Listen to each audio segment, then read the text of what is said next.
Hey everyone, it's Marcus here. Just want to address some controversy. So, LPS Little Productions made this video, trailer for it, the history of LPSTube.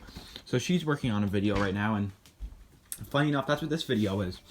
I'm going to retitle it to A Brief History of LPSTube. The original title of mine was going to be The History of LPSTube.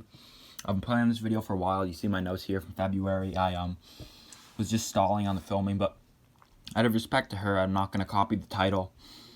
But I just wanted you all to know I'm not trying to rip her off. This was just a sheer coincidence. You know, they always say great minds think alike. I guess we both had the same video idea, and coincidentally, she put that out yesterday. I was pretty surprised, but I'm not trying to jump the gun. I was about to film this video and searched it up, and that came up. So, you know, no disrespect to her. That's why I'm retitling. This video is going to be more brief. I'm sure she'll go more in depth, because that's just a trailer. Hers isn't out yet, so yeah.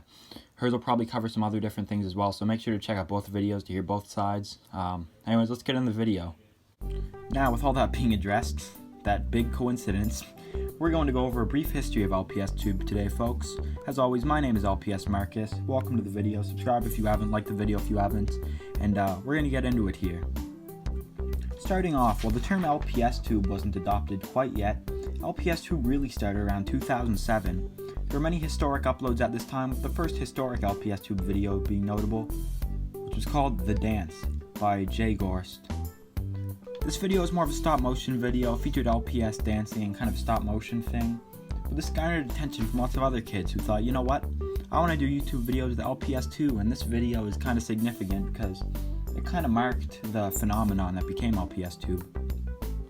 Besides Jay Gorst's The Dance, we also saw other notable videos like LPS CSI by Sophie GTV, Hair Salon by LPS Skittles, and even LPS Cool by LPS Hannah. And we can't even forget LPS Haunted House by LPS Lover. Haunted House out of those videos was kind of the first one with dialogue and is kind of similar to the modern LPSTube we have today. And that's just the tip of the iceberg. There's also very well unknown videos that no one talks about, which I did my research, I'm going to talk about.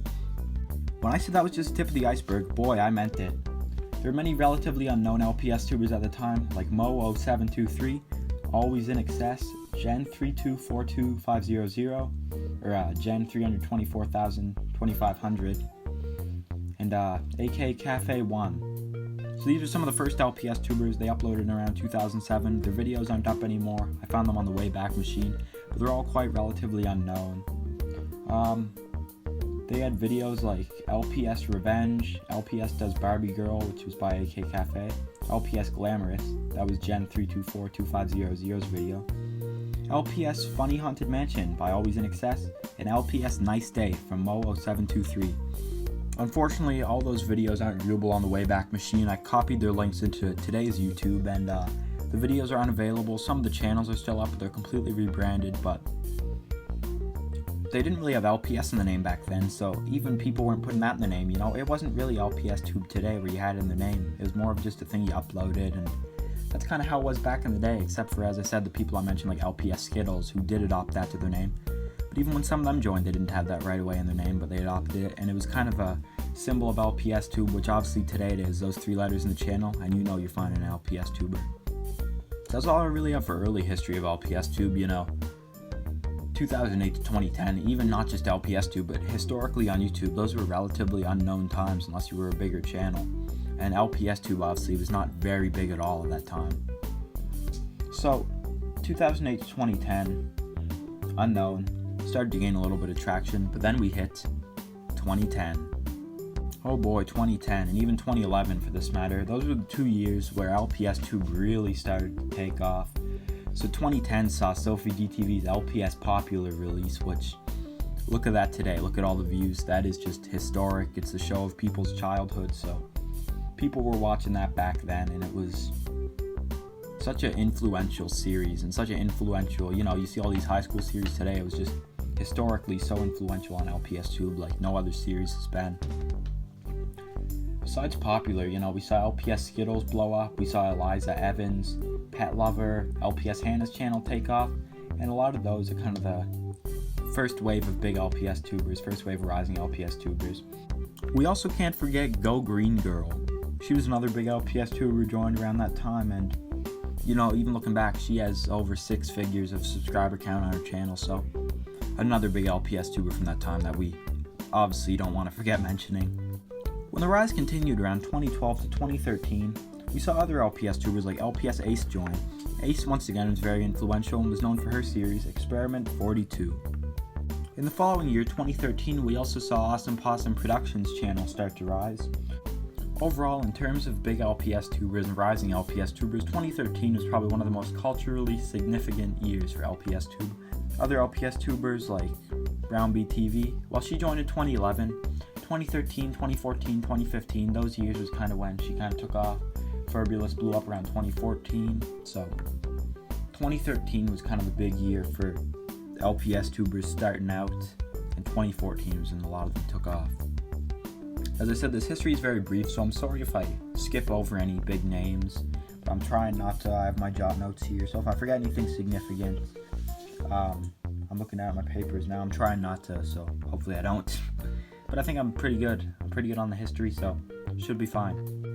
So after 2013, 2014 was, as I said before, after LPS tubers were settling in, they started to rise in 2014.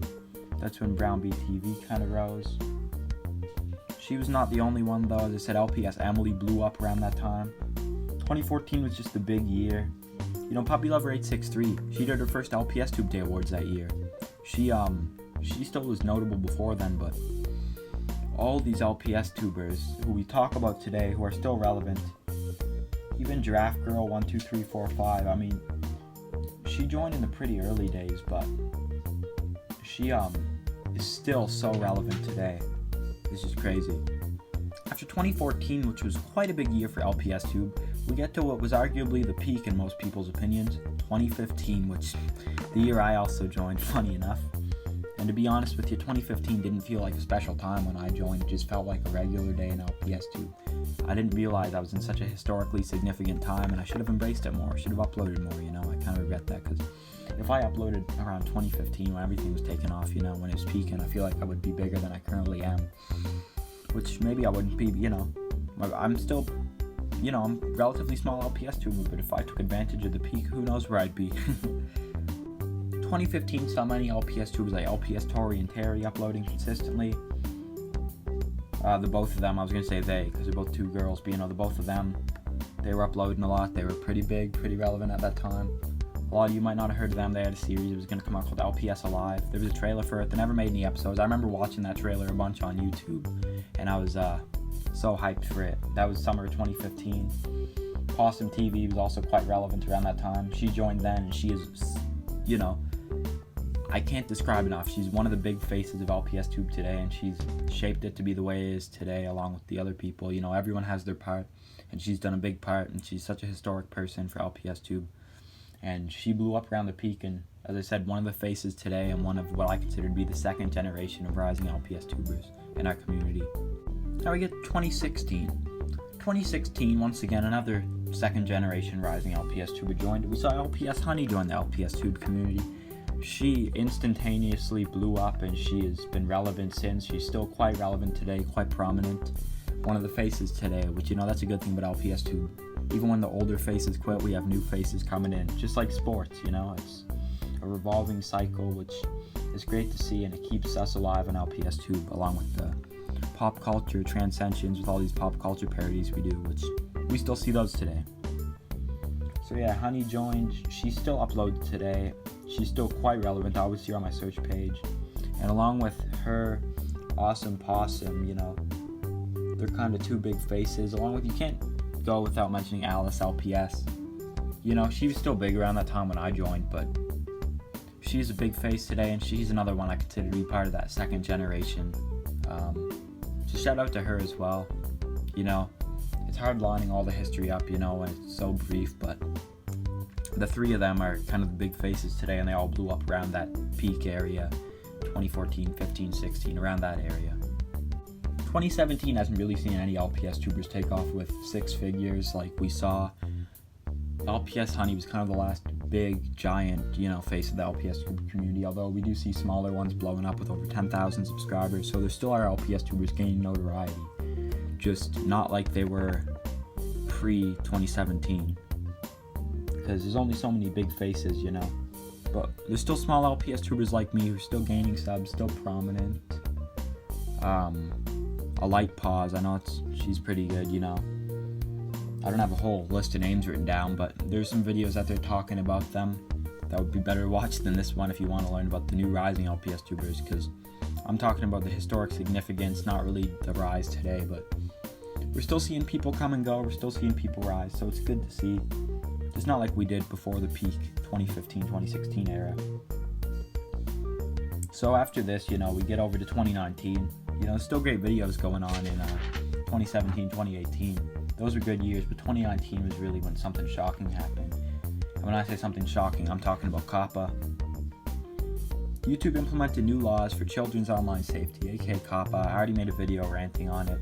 Most of you LPS tubers have the big idea of COPPA, but it disabled comments on videos deemed made for kids. It made lots of LPS tubers lose revenue, and it just outright was such a big blow to LPS tube, and it was terrible.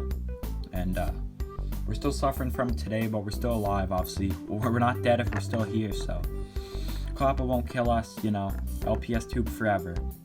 As I said, things were just lurking in the waters. Nothing too historic happened in these periods besides COPPA. But 2020 was when we saw a really, really big blow, and it's quite sad. LPS Hannah, who's the biggest LPS tuber, her channel still has the most subs. Announced she was quitting due to loss of revenue, whatever you want to say, you know.